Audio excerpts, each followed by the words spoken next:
Suspense.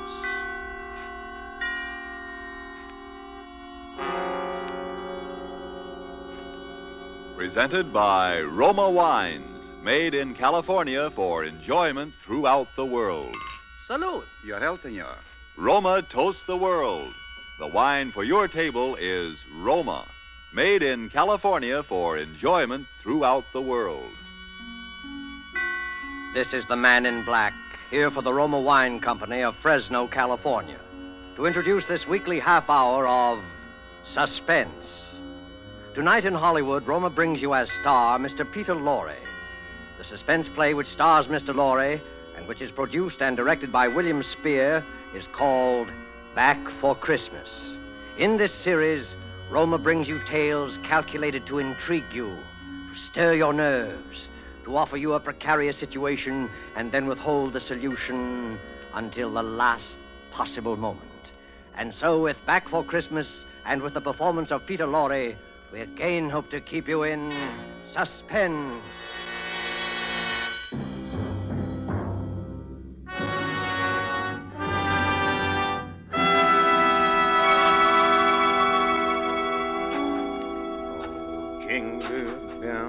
Jingle bells, jingle all the way. Oh, what fun it is to ride a one-horse open. Yes, Marie? What on earth are you doing down here in the cellar? Oh, just doing a little digging. And why, may I ask, have you chosen this day of all days to dig up the cellar floor? Oh, I thought because the weather has been so damp, this would be a good time to plant that little devil's garden I told you about. Devil's garden? Whatever nonsense is that? Don't you remember that was my little joke about it? You see, I've managed to get hold of the spores of several unclassified wild orchids. In our wild state, they bloom under damp masses of leaf mold.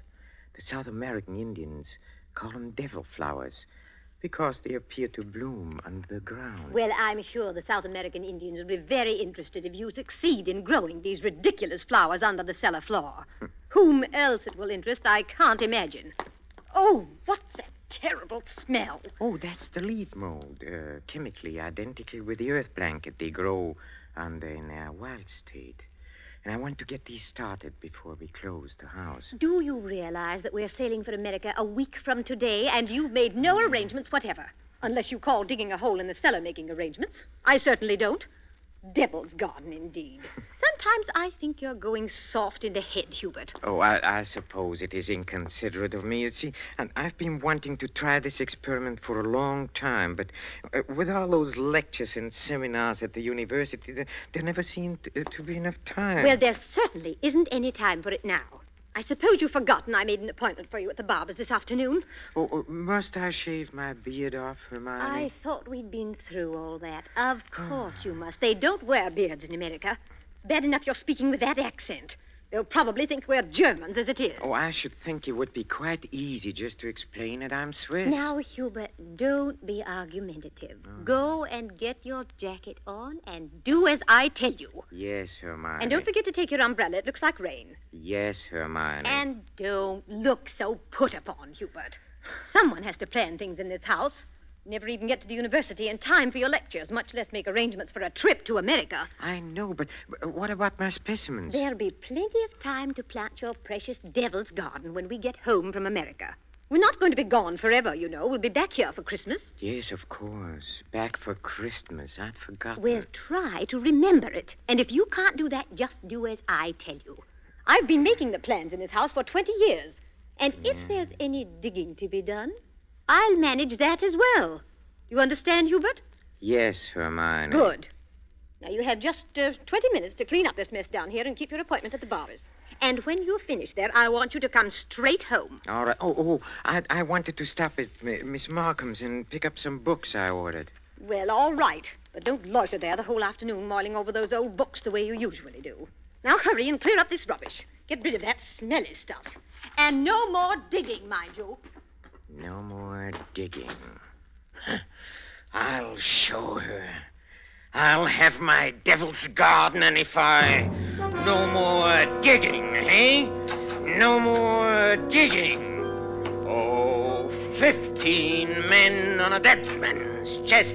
Yoo-hoo, and a bottle of rum.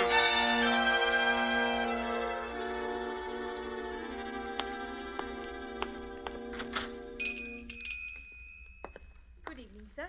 Oh, good evening, Miss Markham. Why, it is Professor Schumacher, isn't it? Do you like me better this way? You look ever so much younger without the beard. 20 years at least. 20 years. Oh, you'll be glad to know those books you ordered have finally arrived.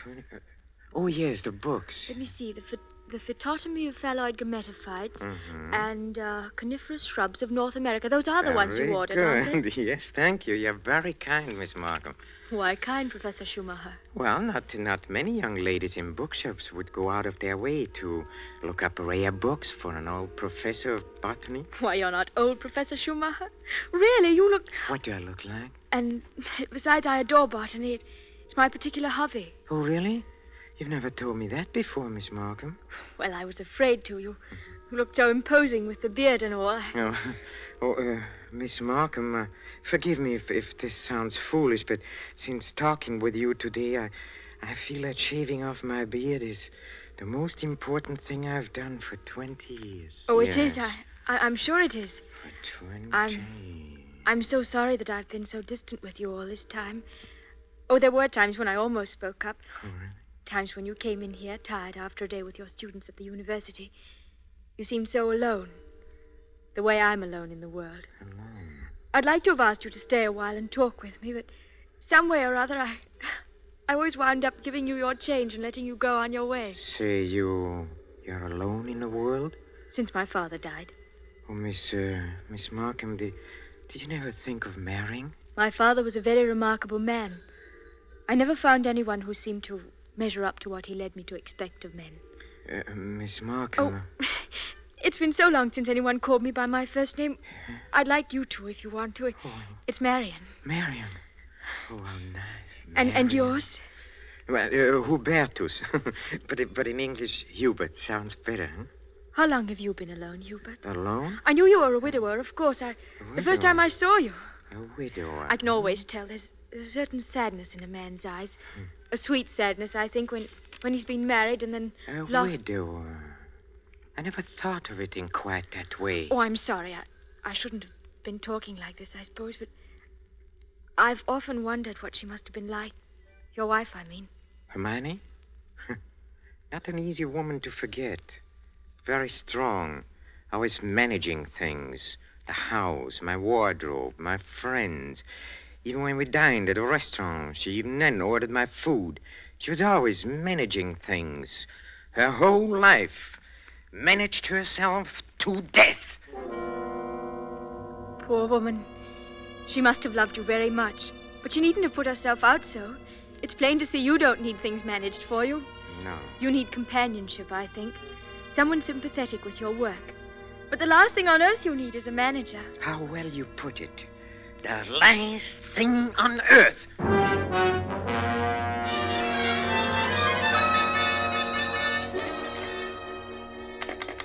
Operator, are you there? I'm still waiting on that call to Salisbury. Well, put them on quickly. Hello. Is this Paul Holt & Sons? It's Mrs. Hubert Schumacher. Did you receive my letter? Good. Now remember, we'll be back for Christmas and I want the job done without fail. What's that? No, I'm sure he doesn't suspect anything. Send it to me in New York as I instructed you, addressed in my name, of course. Yes. I've already put them in the mail. You'll get them tomorrow. Thank you. Thank you so much.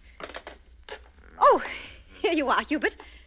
Where have you been? Oh, backstairs. I dismissed the servants. Dismissed the servants? Mm-hmm. But I've asked some friends of mine in to a farewell luncheon. Go and tell them it's a mistake. Well, I'm afraid it's too late now. They've packed and gone. You have messed things up properly. How many times have I told you to leave things to me? I make the plans around here. Yes, Hermione. You have to do better than this when I plan the trip home, or we'll never in the world be back for Christmas. Back for Christmas. Back for Christmas. Must you keep saying that? Why not? We are coming back for Christmas, aren't we? Oh, supposing I were offered a professorship in one of those wealthy American universities. Nonsense. Americans care nothing for botany. Well, Luther Burbank was an American, wasn't he? That's different. What have you ever done except muck around in the dirt with a lot of roots and tubers? Well, they asked me to lecture, didn't they? All right. Now, there's no use getting yourself in a state about this, Hubert. No doubt this extra money will come in very handy when we arrive back for Christmas. I know. Precisely. No good to make a joke of it. Heaven knows where you'd be today if I hadn't got a sense of time. Yes, Hermione. And as you've been so foolish as to dismiss the servants, you may empty the ashtrays and straighten up this room while we're waiting for the guests to arrive. I'm going in to have my bath. Call me when they get here.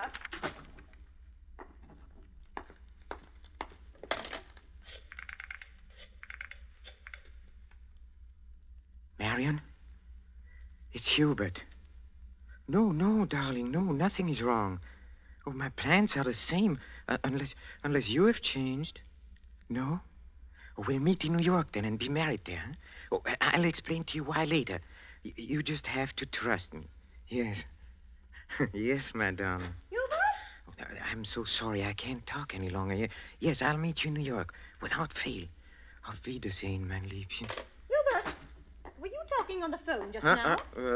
Yes, Hermione. Whoever was it? Oh, Freddie Sinclair.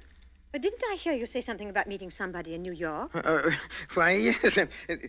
Freddie said he might possibly get over there before we even leave. And I said, of course, we'd meet him there if he decided to go. That seems very peculiar. But then all of your friends are peculiar. Yes, Hermione. And just look at your jacket. Have you been digging in that cellar again? Yes, Hermione. Well, there's no need for it. You can't possibly get that Devil's Garden thing finished before we sail for America. Go and change your clothes before the guests arrive. Oh, never mind. I see somebody coming up the walk now. Go and let them in. Yes. Hubert. Yes? Look out the window. There's Professor and Mrs. Goodenough, but who's that with them? Well, who... Precisely. Freddie Sinclair. Peculiar you should have been talking to him on the phone not 3 minutes ago, and now here he is. Yes, isn't it? But then, as you see, Hermione, all of my friends are peculiar. Not half so peculiar as you. Digging in the cellar the very day we leave for America. Just look at yourself. And now that I think of it... Yes? Oh, never mind. Go and let them in. Oh, you were going to ask me something, Hermione, about the hole I'm digging in a cellar. Good heavens, stop rolling your eyes about that way. One would think you were digging a grave down there instead of a storage bin. Yes, Hermione. What's that? I said yes, Hermione. Father, open the door and please stop saying yes, Hermione. I think, my dear, I have said it for the last time.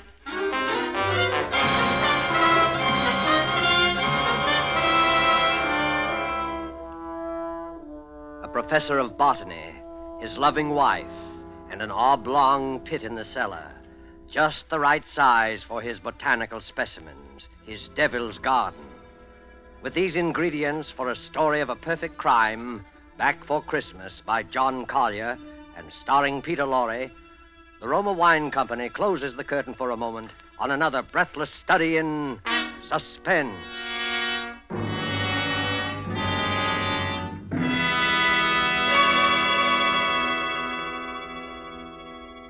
In this brief intermission in the play, it's pleasant to think about the holidays. Not everyone celebrates the holidays against a background of snow and pine trees. Somewhere south of the Gulf and the Caribbean, in a gracious home surrounded by palm trees in the warm sun, you might find holiday dinners ending this way. One moment, please. Our North American guest wishes to propose a toast. Yes, mis amigos. I drink a toast in gratitude to you for your gracious hospitality and the enjoyment you've given me, an American so far from home. It is only a fair exchange, my friend. This wine in which you drink your toast, it brings enjoyment to us from your country, from America. It is Roma wine, made in your own California. Yes, and when you choose the wine for your holiday table, remember this. Only a few wines are so fine that many countries of the world import them. And among these greatly enjoyable wines are the wines of Roma. Roma. Made in California for enjoyment throughout the world. Yet here in America, we are truly fortunate, for we may buy Roma wines at a very low cost, since we don't have to pay import duty or costly shipping charges. So serve Roma wine with pride on any and all holiday occasions. Serve Roma, too, for everyday dinners you can afford to. Ask your dealer tomorrow for your favorite Roma wine, America's largest selling wine. But before you buy wine, buy war bonds. And now it is with pleasure that we bring back to our sound stage Mr. Peter Lorre in Act 2 of Back for Christmas.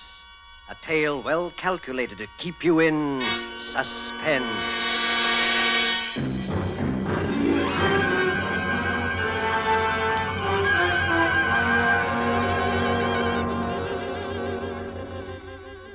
Back for Christmas. Hermione was so positive we would be back for Christmas. That last afternoon, pouring tea out for a few friends who had come in to say her last-minute farewells, she kept reiterating it. Now, mind you, Hermione, don't let those Americans lure your husband with one of their fat university jobs. We absolutely must have you with us for Christmas. He shall be back, I promise you. Well, it's not absolutely certain, of course. Hubert, now what do you mean it's not certain? Of course it's certain. After all, Hubert, old boy, you've contracted to lecture for only 3 months. Oh, that's quite right, but then, of course, anything may happen. Hubert adores being unpredictable. Now, what other man would decide the very day, mind you, before leaving for America, to dig a great hole in the floor of the cellar? In the cellar? Yes. He's going to put some unclassified wild orchids down there. A devil's garden, if you please. It sounds so mysterious. That's Hubert, though. It's really quite simple, however, once you find out what he's up to. Now, take that telephone call he put through to you a few minutes ago, Freddie. To me? Of course. Now, Hubert wanted to surprise me about your plan to meet us in New York next month. Wasn't that why he called? To ask you not to mention it? My dear Hermione, Hubert couldn't possibly have telephoned me within the past hour. I've been walking in the park since 3. He didn't telephone you? Well, how could he? As for my going to America... No. Come, Freddie, come. You may as well confess. Hermione has just found me out again. But, Hubert, old chap, I really You don't... see what a poor liar Hubert makes. He's red as a beetroot. Aren't you ashamed of yourself, Professor, stringing poor Hermione along like that? And as for you, Freddie, I'm furious you said nothing to us about going to America. But look here, old girl. I've been trying to tell everyone here that I'm... Stuff and nonsense. The game's gone on long enough. Besides, we must start getting ready. Now, it was marvelous of all of you to come in to say goodbye. And don't worry about Hubert's little jokes. I will bring him back for Christmas. You may rely on it. They all believed her. For years, she had been promising me for dinner parties, garden parties, committees, and the promises had always been kept. This time, they would not be. I had seen to that. The servants were gone for good. The farewells all said. I had timed to the minute how long it would take to fill in a hole in a cellar. My devil's garden. Upstairs in a bedroom, I undressed and put on my old bathrobe, and then I opened the door into Hermione's room.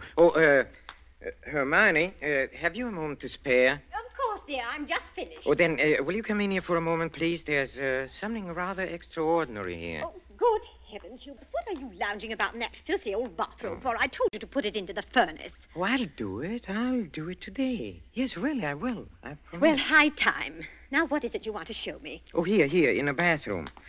Just look. Who in the world do you suppose dropped a gold chain down the bathtub drain? Nobody has, of course. Nobody wears such a thing. Then what is it doing in here? I don't see anything. Well, look. I'll hold this flashlight here for you. If you lean right over, you can see it shining. It's deep down. Oh, such a lot of nonsense. Just as well, I don't see it, Hubert. Go on looking, Hermione, in just a moment. Hubert, I absolutely refuse to... Hubert, what are you doing? Take your hands off my neck. I will, Hermione.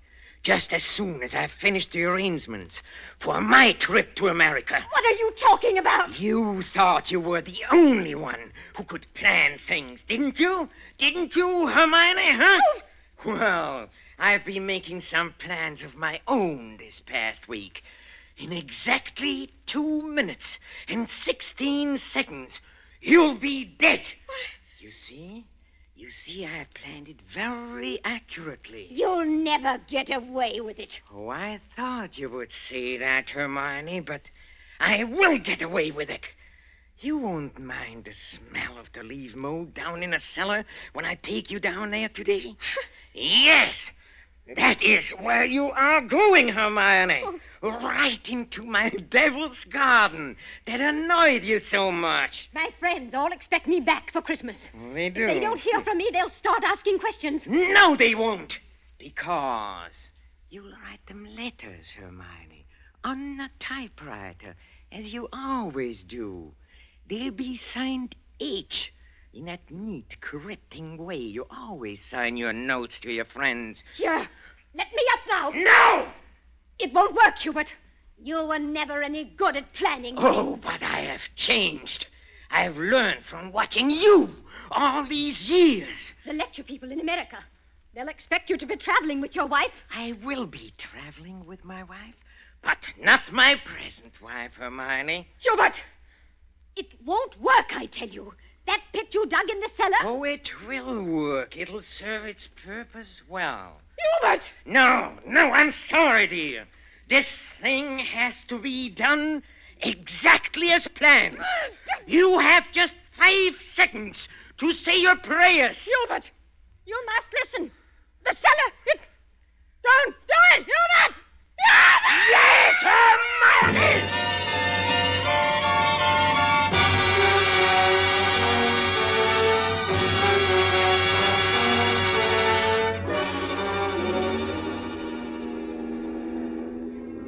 Oh, Steward? Yes, sir? Oh, my wife, she's indisposed. She'll be taking her meals in our stateroom. For the whole voyage, sir? Yes, for the whole voyage. I trust your wife is feeling better this morning, Professor Schumacher. A little. Not yet well enough to leave her cabin. Oh, what a shame. Oh, Professor Schumacher. Yes? Here's a copy of the radiogram you sent for your wife last evening. Oh, thank you. I'll just check it over. Oh, but look here. Why? What's the matter? Did the typist make a mistake? No. It's nothing important. She can correct it later.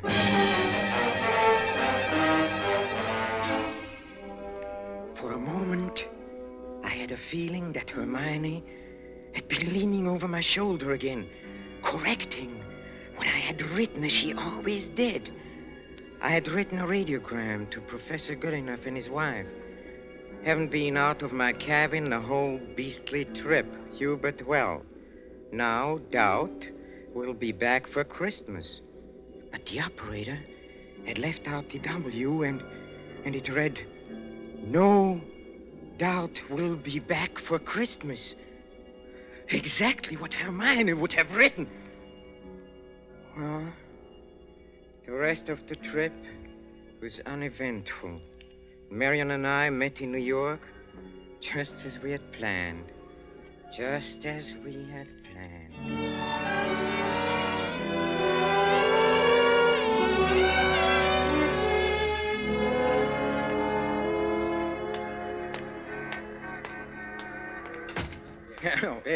Professor and Mrs. Schumacher, we have reservations, I believe. Oh, yes, we've been expecting you, sir.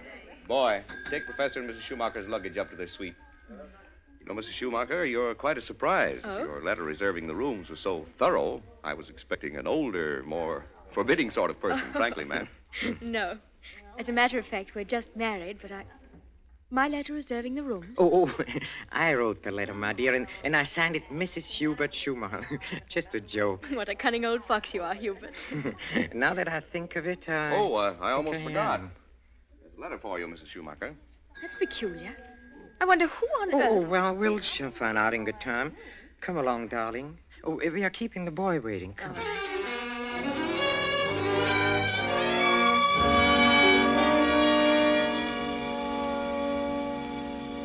All right.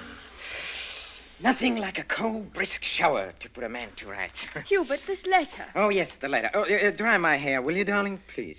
It seems to be a bill of some sort from a building contractor in Salisbury. Oh, really? Oh, bother, dry your own hair. Thank you, darling. Let's see this bill or whatever it is. It's very puzzling.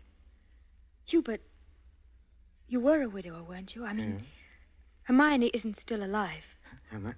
Good heavens, no. Well, let me read that. Dear Madame, this is to acknowledge your order together with the keys to your house in Launceston Place. Our man had no difficulty in finding the place where your husband had begun the excavation in the cellar, but apparently he changed his mind at the last moment and filled it in again. What is it, Hubert? Our man will begin digging tomorrow, and the job will be completed in ample time for your surprise Christmas present to your husband. We are happy to be conspirators with you in this thoughtful gesture and hope that Professor Schumacher will be pleased at the results of our work on his Devil's Garden. Very truly yours, Paul Holt Sons, Contractors. What does it mean, Hubert? Means that Hermione was right. I will be back for Christmas. I will be back for Christmas. I will back for Christmas. Back for Christmas. Yes, Hermione.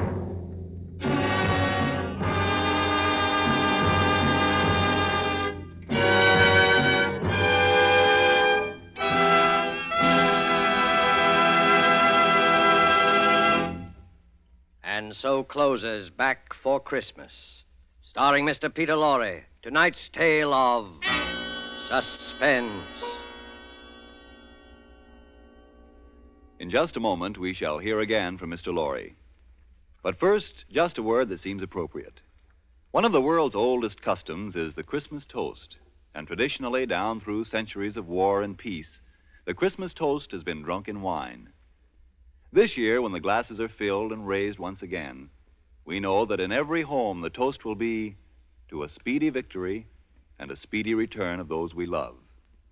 And before we set the wine glasses down, let us all resolve to do everything within our power to help make that toast come true. Let us resolve to help supply the weapons of war by buying even more and more war bonds. Let us resolve to face our own inconveniences without complaining.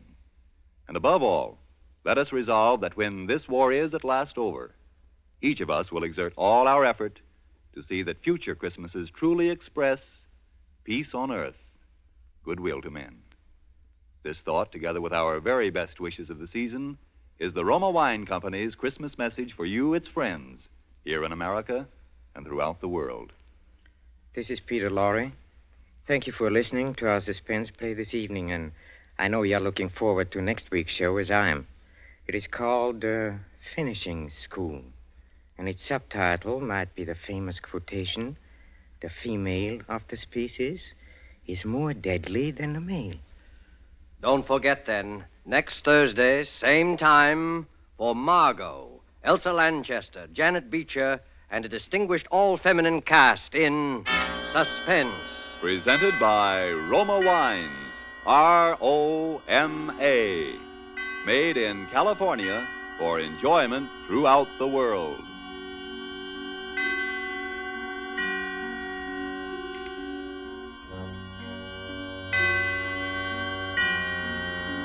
This is the Columbia Broadcasting System.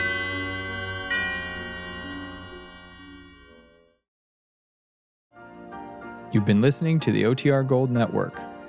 Find more classic radio at otrgold.com.